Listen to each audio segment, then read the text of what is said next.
পান্ডেদের ঘোড়াটা পুরো বেকার।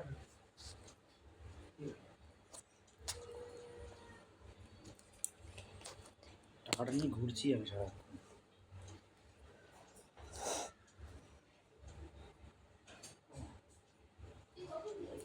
তুই তো ঘুমাচ্ছ কত? 7টা বাজে। 7টায় গেলাম, 8টার মধ্যে আমার চুল কাটা কমপ্লিট। গেলাম আর বসে পড়লাম, কেউ নেই। পান্ডেরা বেকার হয়ে গেল, দীঘা পান্ডেরা দীঘা গেছে, বেকার হয়ে গেছে।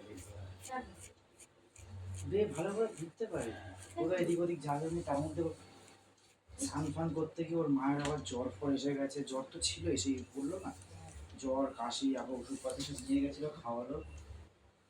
তারপরে আজকে এখন ফোন করলাম, বলছে ভোরবেলা যে ট্রেনটায় আমরা উঠে যাই 5:30টায়, ওই ট্রেনটাতেই চলে আসছে। মানে এখানে 12টা 12:30 ঢুকে যাবে। বৃষ্টি বাদল কি আছে?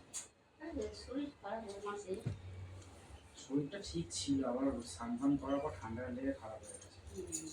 আমরা যখন গেলে কি এদিক যাই ওদিক যাই ওদিক যাই, হ্যাঁ ভীষণ খোলা আছে, দিচ্ছে। এই সেলুনটা আছে, বিজুলিকে ডান দিয়ে রাখুন, দিচ্ছে বলে 11:30 দিয়ে যাবো।